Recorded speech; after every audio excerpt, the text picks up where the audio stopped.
Welcome to Life Story 999. Today we bring you an emotional story about an elderly woman attacked by the police, but little did they know that her son was going to be their worst nightmare. Will justice prevail, and will fairness be restored? Like the video, share your thoughts in the comment section, and don't forget to subscribe to the channel for more news stories. One late autumn afternoon, Helen Thompson, an elderly black woman, was making her way home in her wheelchair after finishing some personal errands at the bank. Helen was 70 years old, but her spirit remained strong, and she didn't want to rely on her son, Lucas Thompson, a well-known lawyer and social activist, for help. She had always prided herself on her independence, even if age and physical limitations made life more challenging. To Helen, her independence was a symbol of resilience and a testament to the values she had instilled in her son. Helen wore a simple coat and scarf, with her purse tightly secured on her lap. She moved along the familiar street, listening to the distant laughter of children playing. The crisp autumn air carried the scent of fallen leaves, evoking memories of years gone by. Her thoughts drifted to Lucas, and the causes he was fighting for, and her face lit up with pride. She was so proud of the man he had become, strong, determined, and always on the side of justice. She smiled to herself, thinking of how much her late husband would have adored seeing the passionate lawyer Lucas had become. Helen had no idea that today would be a horrifying day, a day when she would have to face the so-called justice that she and her son had fought so hard for.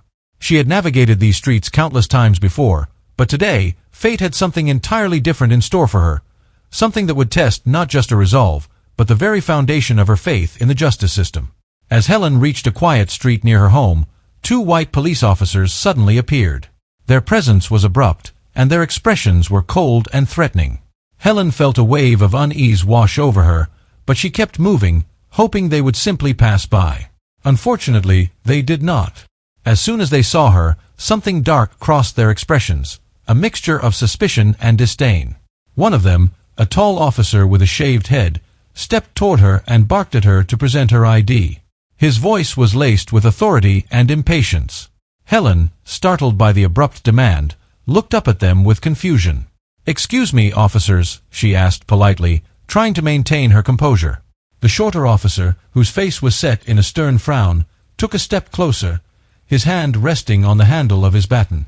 "Your ID, lady," he repeated, his tone even more menacing this time. Helen's heart began to pound in her chest. She had lived in this neighborhood for over 30 years, and never once had she been asked for her identification like this. Helen took a deep breath, trying to calm herself. She nodded and slowly reached into her purse. She could feel her hands trembling slightly, not out of fear but out of the frustration that was already building within her. She had done nothing wrong. This was her home, her community. Why were they treating her like a criminal? She handed her ID to the tall officer, who snatched it from her hand without a word of thanks. He looked at it briefly, his eyes narrowing as if her very existence was somehow offensive to him. "This ID looks fake," he muttered, handing it to his partner. The shorter officer glanced at it and then looked back at Helen, his eyes filled with suspicion. "You sure this is yours?" he asked, his voice dripping with condescension. Helen's face tightened with a mix of confusion and indignation. "Yes, it's mine," she replied firmly. "I've lived in this neighborhood for over 30 years. That ID is as real as it gets." The tall officer let out a mocking chuckle, shaking his head. "You don't seem like the type who belongs around here," he said, his tone filled with thinly veiled prejudice. "What are you doing in this part of town, anyway?" Helen felt her stomach churn with a mix of anger and disbelief. She had heard comments like this before, but never from someone in a position of authority. She looked up at the officers, her back straightening in defiance. "I just came from the bank," she said, her voice steady despite the turmoil she felt inside. "I live right down the street." The shorter officer scoffed. "Sure you do," he said sarcastically, rolling his eyes. "And I'm the mayor." The tall officer stepped even closer, his presence looming over her. "What's in the bag?" he demanded, pointing at her purse. "You carrying something you shouldn't be?" Helen's eyes widened in disbelief. "It's just my personal belongings," she said, her voice tinged with frustration. "You have no right to go through my things." The tall officer's face twisted into a sneer. "We'll decide what's necessary," he said coldly, reaching out and grabbing the purse from her lap. Helen gasped, a wave of anger and helplessness washing over her as she watched him rummage through her belongings, tossing them carelessly onto the ground. "Stop that," she demanded, her voice rising. "You have no right." The shorter officer chuckled darkly, his eyes glinting with a cruel amusement. "We have every right," he said. "People like you need to learn to respect the law." Helen felt the words hit her like a physical blow. "People like me," she repeated, her voice trembling with fury. "What exactly do you mean by that?" But neither officer answered her. Instead, the tall one motioned to his partner, who grabbed the handles of her wheelchair roughly. "You're coming with us," the tall officer said, his tone final. "You're under arrest." Helen's eyes widened in disbelief. "Arrest? For what?" she shouted, her voice cracking. The shorter officer didn't bother to explain. He simply began pushing her wheelchair toward their squad car, his grip rough and unkind. Helen struggled, her hands flying to the armrests as she tried to resist. "Let go of me," she shouted, her voice filled with a mix of fear and anger. But her protests fell on deaf ears. The tall officer stepped in front of her, blocking her path, his eyes gleaming with a sadistic amusement. "You don't get it, do you?" he sneered. "You're nobody. You don't belong here, and now you're going to pay for it." The two officers began to judge and belittle Helen, voicing their prejudices and discriminatory attitude. They looked down at her with contempt, their eyes filled with judgment. The taller officer spoke first, his voice dripping with disdain. "What's an old woman like you doing out here alone? Especially in a neighborhood like this," he sneered. Helen's face remained calm, but inside, she felt her blood boiling. She had lived in this area for decades. She had watched it grow and change. This was her home. The shorter officer joined in, his voice mocking. "You know, people like you always seem to find trouble," he said. "Why don't you just stay where you belong?" Helen had heard words like these before. They were words of ignorance, words meant to intimidate. She tried to respond calmly. "I'm just on my way home," she said, her voice steady despite her rising fear and anger. "I've lived here for many years. I haven't done anything wrong." The officers ignored her words. The taller one stepped closer, his eyes narrowing as he looked her up and down. "Let me see that bag," he demanded, pointing at the purse that sat on her lap. Helen instinctively pulled the bag closer, her hands trembling slightly. "There's nothing in there but my personal belongings," she replied firmly. "You have no right to search it." The officer's face twisted into a sneer. "We decide what rights you have," he said coldly, reaching out and snatching the bag from her lap. Helen gasped, her heart pounding in her chest as she watched him carelessly dump the contents onto the pavement. Her wallet, a small notebook, and a few other personal items scattered across the ground. "Stop it!" Helen demanded, her voice rising in anger. She tried to reach down to gather her things, but the shorter officer stepped forward, blocking her way. He looked down at her, his lips curling into a cruel smile. "You should learn some respect," he said, his voice low and menacing. Helen's hands shook as she tried to gather her belongings. The tall officer kicked one of her items, a framed photo of her late husband, across the pavement, the glass shattering on impact. Helen's eyes filled with tears as she watched the photo skid away, her heart breaking at the sight. She looked up at the officers, her voice trembling with rage. "You have no right," she said. "This is my home, my neighborhood. I haven't done anything wrong." The shorter officer leaned down, his face inches from hers.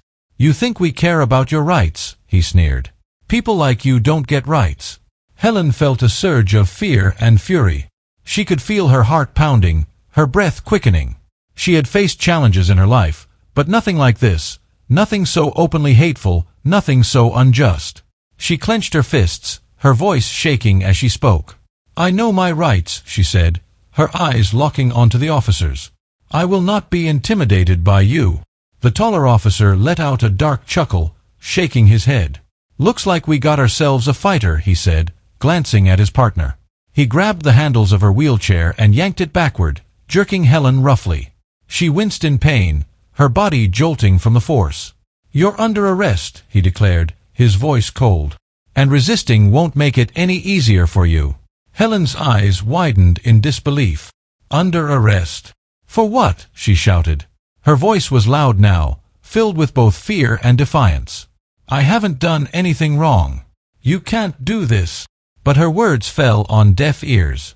The shorter officer grabbed her arm, his grip painfully tight, as he forced her back against the seat of her wheelchair. You're resisting, he said, his voice dripping with mockery. And that just makes things worse for you. Helen struggled, her hands pushing against the armrests as she tried to free herself. Let go of me, she yelled.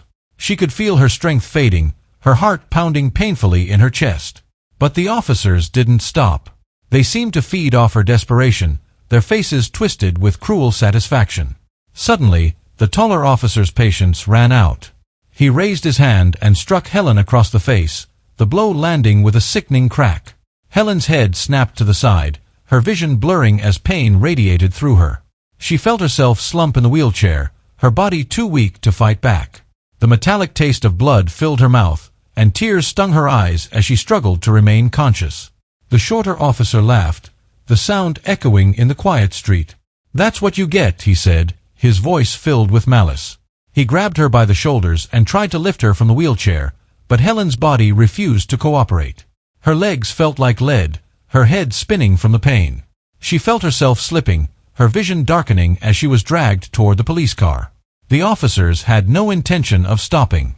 The taller one roughly pulled her out of the wheelchair, throwing her to the ground without a hint of care. Helen's body crumpled, her bones aching as she hit the pavement. She lay there, unable to move, her mind clouded with pain and confusion. She tried to speak, to protest, but her voice was barely a whisper. She felt the world spinning around her, the cold, cracked pavement pressing against her cheek. Get up, one of the officers barked, kicking at her side. Helen cried out, the pain lancing through her. She tried to push herself up, her frail arms trembling with the effort, but she couldn't. Her strength had left her, her body battered and broken. The taller officer knelt down beside her, his face twisted into a sneer. You're pathetic, he said, his voice filled with contempt.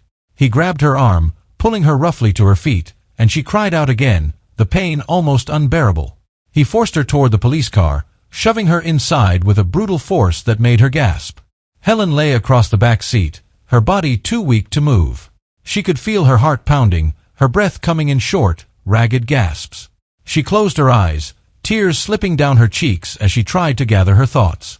She had done nothing wrong. She had only been trying to go home. But now, she was being treated like a criminal, her dignity stripped away by men who saw her as nothing more than an object of their hatred. As she lay there, she heard voices, the murmurs of the crowd that had begun to gather. She could hear the outrage in their voices, the disbelief. Someone was shouting, their voice filled with anger. Leave her alone. She hasn't done anything wrong, another voice called out.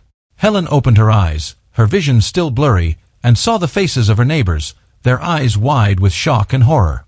The officers glanced at each other, their expressions hardening. Back off, the taller one shouted at the crowd. This is official police business.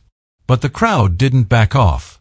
Instead, they grew louder, their voices rising in protest. This is wrong, someone yelled. You can't treat her like this. The officers hesitated, their confidence wavering as they looked around at the growing crowd. Helen could feel the shift in the air, the tension building as more people stepped forward, their phones raised, recording everything. The shorter officer's face twisted in anger. He turned back to Helen, his voice a low growl. You're going to regret this, he said, his eyes narrowing. But for the first time, Helen felt a flicker of hope. She wasn't alone. People were watching. And maybe, just maybe, justice would be on her side after all. While Helen was being mistreated by the two officers, a crowd began to gather, and many started recording the scene. The murmurs of disbelief and outrage grew louder as people watched the two officers manhandle an elderly woman in a wheelchair. Helen felt her heart sink, the sense of helplessness almost overwhelming her. She couldn't believe this was happening in her own neighborhood, a place that had always been her home, her sanctuary. Suddenly, a powerful voice broke through the tension, cutting through the chaos like a blade. What the hell do you think you're doing? The voice was strong, authoritative, and filled with a fury that made everyone turn. It was Lucas Thompson, Helen's son. He pushed his way through the crowd, his eyes blazing with anger as he saw his mother, bruised and slumped in the back of the police car.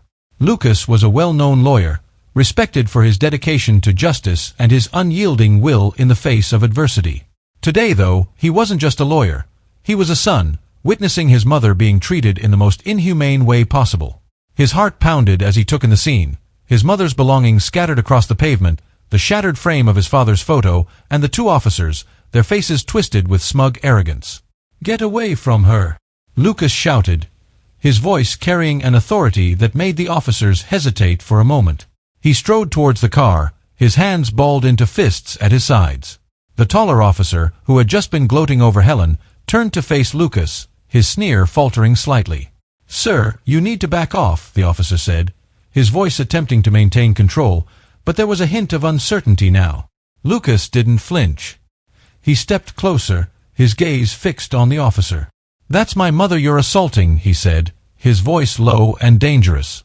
"You lay another hand on her, and I promise you will face the full force of the law." The crowd, emboldened by Lucas's presence, began to murmur louder, voices rising in support of Helen and her son. People were holding their phones up high, capturing every moment of the confrontation. Lucas knew that the world was watching, and he was determined to make sure that justice was served. The shorter officer, less confident now, glanced at his partner. "We were just doing our job," he said defensively, but Lucas cut him off with a sharp, dismissive gesture. "Your job?" Lucas's voice was dripping with disdain. "Your job is to protect and serve, not terrorize innocent people. She's a 70-year-old woman in a wheelchair. What kind of threat could she possibly pose to you?" The taller officer's face hardened, and he took a step forward, trying to regain control of the situation. "Sir, step back, or you'll be arrested for interfering with police business," he warned. Lucas met his gaze without blinking, his voice steady. "I am not going anywhere. You will let my mother go right now, or I will make sure you both lose your badges for this." The tension in the air was palpable. The crowd continued to grow, and the murmurs of support turned into shouts. "Let her go," someone yelled. "This is wrong," another voice added. The officers exchanged uneasy glances. The situation was spiraling out of their control, and they knew it. The taller officer's hand hovered near his baton, but he hesitated, the weight of the crowd's scrutiny pressing down on him. At that moment, Lucas turned his attention to the crowd. He raised his voice, addressing the people around him. "These officers think they can act without consequence," he said, his voice resonating with a righteous anger. "But we won't let that happen. We won't let them abuse their power and walk away as if nothing happened. This is my mother, and she deserves respect, just like every single one of us here." The crowd erupted in applause and shouts of agreement. The officers looked increasingly uncomfortable, their confidence wavering as the pressure from the crowd mounted. Lucas could see it in their eyes, the realization that they were no longer in control. They had expected fear, submission.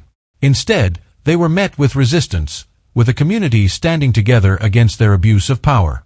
One of the officers, clearly rattled, reached for his radio. "We need backup," he muttered into it, his eyes darting nervously around the crowd. The taller officer, his face flushed with frustration, stepped back from the police car, releasing his grip on Helen. Lucas immediately moved to her side, his expression softening as he looked at his mother. "Mom," Lucas said gently, his voice cracking slightly as he knelt beside her.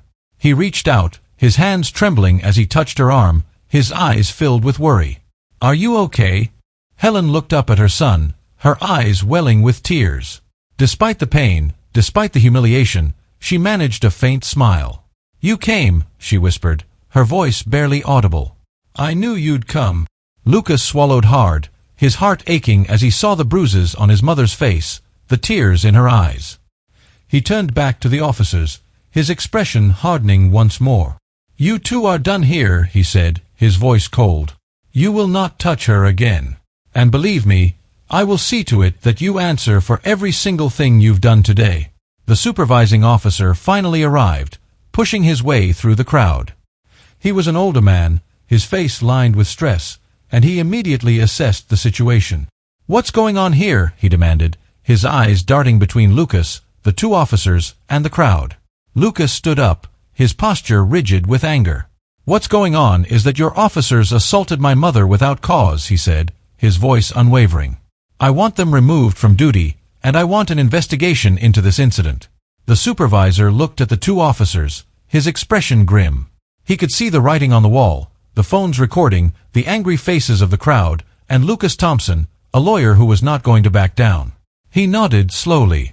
"Stand down," he ordered the two officers, his voice heavy with resignation. "We'll sort this out back at the station."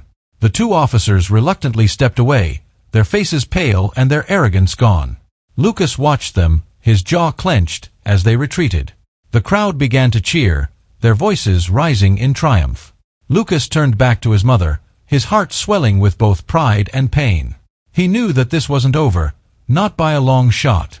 But today, they had taken a stand. Today, they had shown that they would not be silenced, that they would not allow injustice to go unanswered. Lucas looked at his mother, her frail figure still radiating strength, and he knew that they would keep fighting, together. Soon after, an older supervising officer arrived and demanded a thorough review of the incident. He was a seasoned officer, his face lined with years of experience, and he carried a sense of authority that made the two officers step back, their confidence visibly shaken. The supervising officer looked at the scene before him, the elderly woman bruised and slumped in her wheelchair, her son standing protectively by her side, and the growing crowd whose faces were filled with anger and disbelief. He knew immediately that this situation was spiraling out of control. Lucas was determined to seek justice for his mother, and he refused to accept any excuses from the two officers. He stood tall, his voice calm but seething with anger. "These officers assaulted my mother without cause," he said, pointing at the two men, who now stood uneasily to the side. "I want them held accountable for their actions. They need to be removed from duty immediately." The supervising officer nodded, understanding the gravity of the situation. He turned to the two officers, his voice stern. "Stand down. We'll handle this properly." He then gestured for a few other officers who had arrived at the scene to assist Helen and ensure she received medical attention. The officers complied, helping Helen into an ambulance that had arrived. Lucas stayed close to his mother, his heart aching at the sight of her pain. As Helen was taken to the hospital, Lucas's resolve only strengthened. He knew that this was not just about his mother. This was about every individual who had suffered from unjust treatment at the hands of those meant to protect them. He decided right then and there to take the case to court, determined to make sure that those responsible would face the consequences of their actions.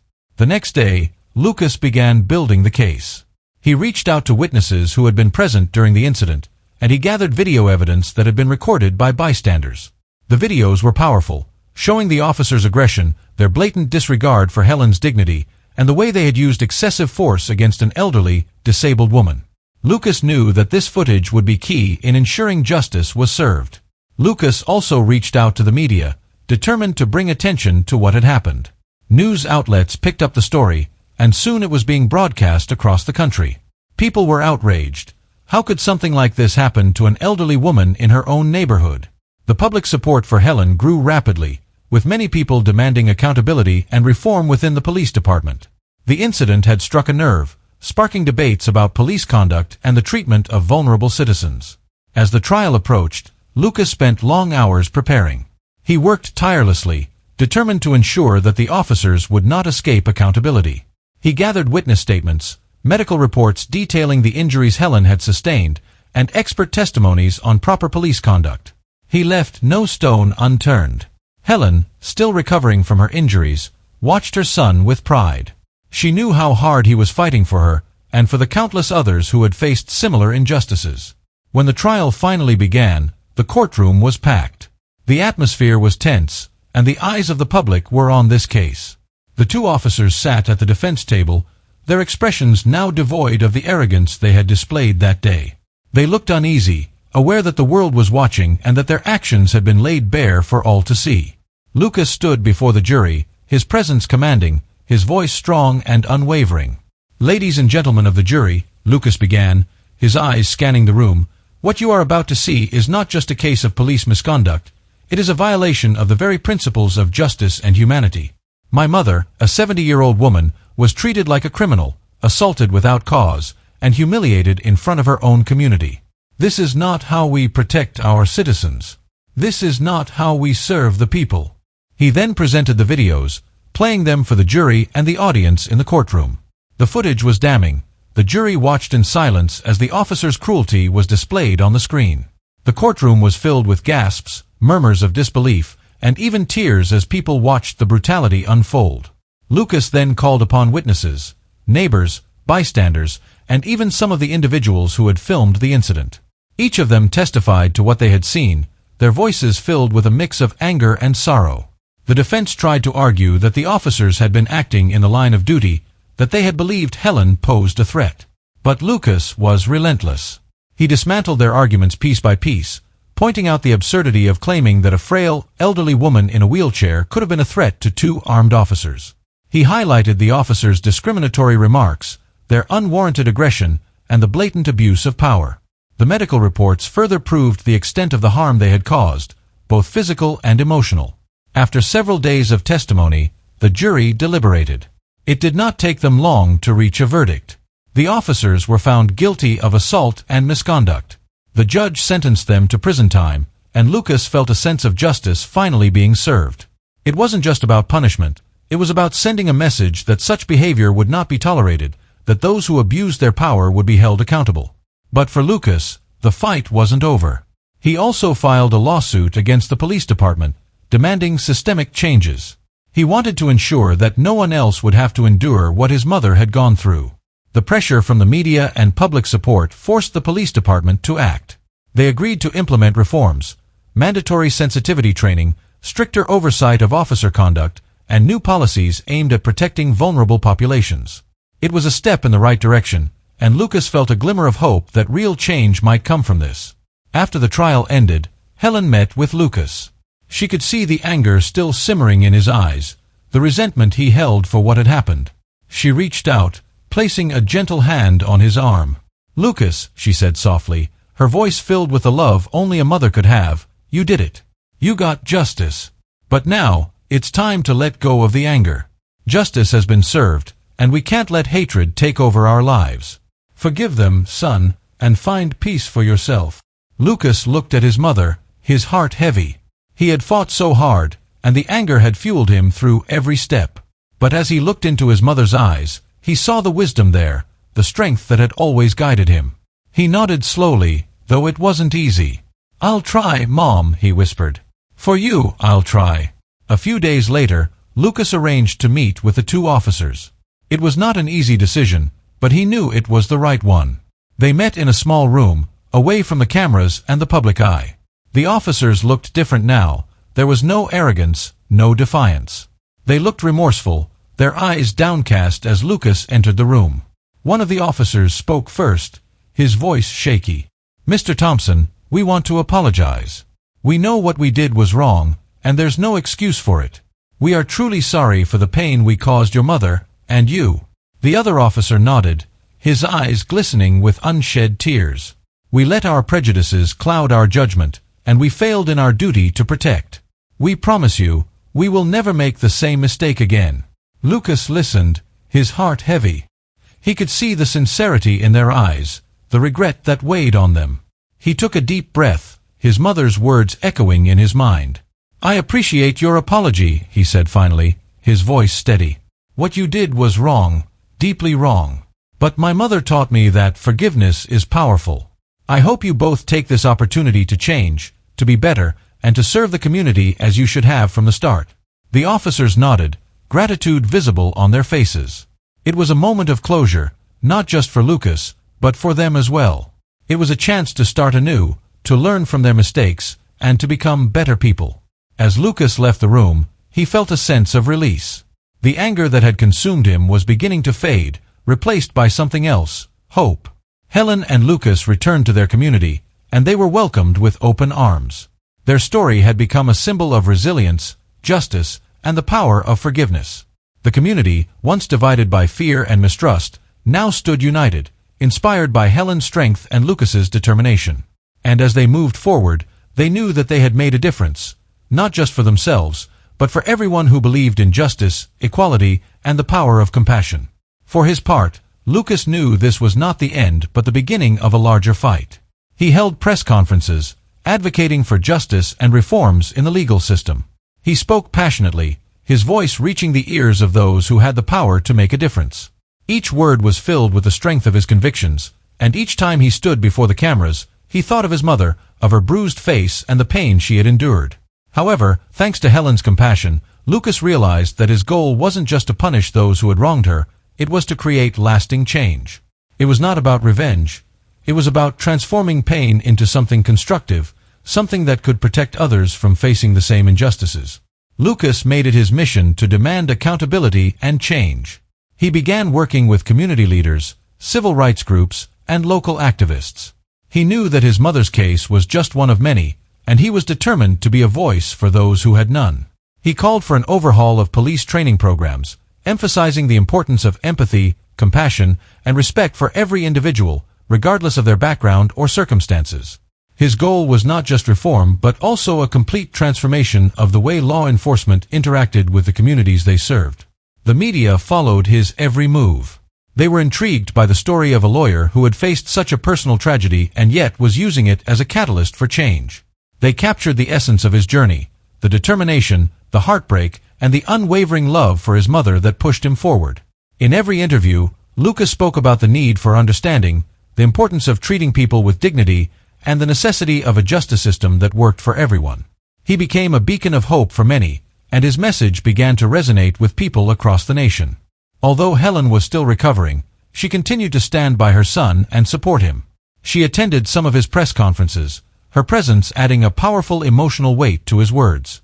Helen, with her gentle yet resolute demeanor, embodied the spirit of resilience and forgiveness. She inspired those who heard her story, not just because of what she had been through, but because of how she chose to respond to it. Her love and forgiveness were a testament to the strength of the human spirit, and it touched the hearts of many who followed their journey. There were days when Helen still felt the physical pain from her ordeal. Her body ached, and the bruises, though fading, were a constant reminder of what had happened. Yet, despite all of it, she held her head high. She refused to let herself be defined by the cruelty she had endured. Instead, she chose to define herself by her capacity for love and forgiveness. Watching Lucas fight so tirelessly for justice filled her heart with pride. She knew the road ahead would be long and difficult, but she also knew that, with her son by her side, they could overcome anything. Their story became a symbol of unity, compassion, and the power of forgiveness. It was shared on social media, covered by news outlets, and discussed in classrooms and community centers. People drew strength from Helen's bravery and Lucas's determination. They became a reminder that even in the face of hatred and violence, love and forgiveness could prevail. The two of them had managed to turn a moment of immense pain into a movement for positive change, and that movement was gaining momentum. The community began to rally behind them. People who had never been involved in activism before started showing up at meetings, volunteering their time, and participating in peaceful demonstrations. Lucas organized workshops on civil rights, bringing in speakers who could educate the public about their rights and the importance of standing up against injustice. Helen attended these workshops whenever she could, her presence a source of inspiration for everyone there. She would often speak at the end, her words simple yet profound, reminding people of the importance of compassion and unity. One of the most touching moments for Lucas came when the two officers who had assaulted his mother reached out to him. They wanted to contribute to the workshops and community efforts. At first, Lucas was unsure. His instincts were to protect his mother from having to face them again. But Helen, with her infinite wisdom, encouraged him to give them a chance. She reminded him that true change required not just punishment but also redemption. She believed in the power of second chances, even for those who had wronged her.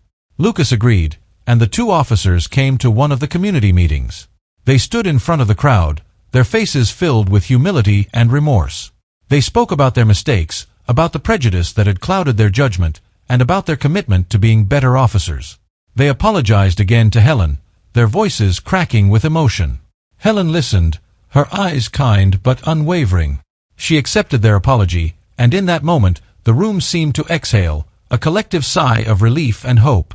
The officers then pledged to work alongside the community, to learn from their mistakes, and to help build a bridge between law enforcement and the people they served. This act of forgiveness and reconciliation became a turning point. It was a moment that highlighted the true power of change, not just institutional change, but personal transformation. The officers, once symbols of injustice and abuse, were now part of the solution. They began participating in community events, learning about the people they had once looked at with suspicion. They worked to rebuild trust, and slowly, they became accepted. It wasn't easy, and it didn't happen overnight, but it was progress, a testament to what could happen when people chose understanding over hatred. Lucas knew that his mother's compassion had made all the difference. Her willingness to forgive had not only given the officers a chance to change, but had also allowed the community to heal. It had shown people that even in the face of great injustice, there was room for redemption. And as the movement for police reform gained traction, Lucas felt a deep sense of fulfillment. His mother's ordeal had sparked something powerful, something that was making a real difference in the world. The changes within the police department began to take shape. New policies were implemented, focusing on de-escalation techniques and empathy training. Officers were required to participate in workshops that emphasized community engagement and cultural sensitivity. Lucas was invited to speak to new recruits, sharing his story and reminding them of the immense responsibility that came with wearing the badge. He spoke not from a place of anger, but from a place of hope, hope that the next generation of officers could be better, that they could be the change the community needed. Helen watched as her son stood before those young recruits, his voice steady, his message clear. She knew that the road ahead was still long and that there would be setbacks along the way. But she also knew that they had already accomplished so much. They had taken an experience that could have broken them and turned it into something that had the power to uplift others. They had transformed pain into motivation, and that motivation was now driving meaningful change. The community, once wary of the police, began to see glimmers of hope. There were more open dialogues, more efforts to connect rather than divide. People were coming together, different races, different backgrounds, all united by the desire for justice, for equality, for a world where everyone was treated with dignity. Helen and Lucas became symbols of that unity, and their story was a reminder that even in the darkest of times, light could be found. As they sat together one evening, watching the sun set over their neighborhood, Helen turned to Lucas, her eyes filled with love. "You've done so much, Lucas," she said softly. "You've made a difference." Lucas looked at his mother, his heart swelling with emotion. "We've done it together, Mom," he replied. "You taught me everything I know about strength, about love, about forgiveness. None of this would have been possible without you." Helen smiled, her eyes glistening. "And we're not done yet," she said. Lucas nodded, knowing she was right. There was still so much work to do, but they were ready for it. Together, they had turned their pain into a force for good, and they would continue to fight, not just for themselves, but for everyone who believed in the power of justice, compassion, and change. Helen and Lucas's journey was one of resilience, transformation, and hope. What started as a day filled with unimaginable pain and injustice turned into a movement for change that touched the lives of many. Through their story, we saw how the human spirit can endure and even thrive in the face of adversity. Helen, an elderly woman subjected to cruelty, and Lucas, her strong-willed son, became symbols of the strength that can emerge from the darkest of experiences. They showed us that, when we choose to fight against injustice, we have the power to create a better world, not just for ourselves but for everyone around us. Throughout their journey, Helen and Lucas taught us about the value of patience, courage, and determination. Lucas's determination to see justice served was unwavering, and Helen's patience and grace were the foundation upon which their fight for justice was built. Despite the challenges they faced, they remained steadfast, never backing down from their beliefs. Their courage inspired a community to come together, to stand up against wrongs, and to demand a system that is fair and just for all. Their actions demonstrated that true change is possible when people are willing to stand up for what is right. But perhaps the most powerful lesson that Helen and Lucas's story taught us was about compassion and the power of love and forgiveness. Even in the face of unimaginable pain, Helen chose forgiveness. She reminded us that forgiveness is not about excusing someone's actions, but about freeing ourselves from the weight of anger and resentment. Forgiveness gives others a chance to correct their mistakes and to grow, but more importantly, it brings peace to our own hearts. It allows us to heal and to move forward, to turn our pain into a source of strength rather than allowing it to consume us. Lucas, initially driven by anger, came to understand the importance of his mother's words. He realized that true justice is not just about punishment but also about creating opportunities for growth and positive change. By forgiving the officers who had wronged them, Helen and Lucas not only helped them find a path toward redemption but also allowed their community to heal. Their compassion transformed what could have been a story of bitterness and division into one of unity, love, and hope for a better future. Helen and Lucas's journey is a reminder that, even in the darkest times, there is always a path to the light. It is a reminder that we all have the power to make a difference, to stand up against injustice, and to choose love over hatred. Their story shows us that we can turn pain into strength, and with courage, compassion, and forgiveness, we can create a world that is kinder, fairer, and more just for everyone. If you found this story inspiring, remember to like the video, share your thoughts in the comments, and subscribe to Life Story 999 to be the first to hear more stories like this. Together, we can continue to spread messages of hope and change.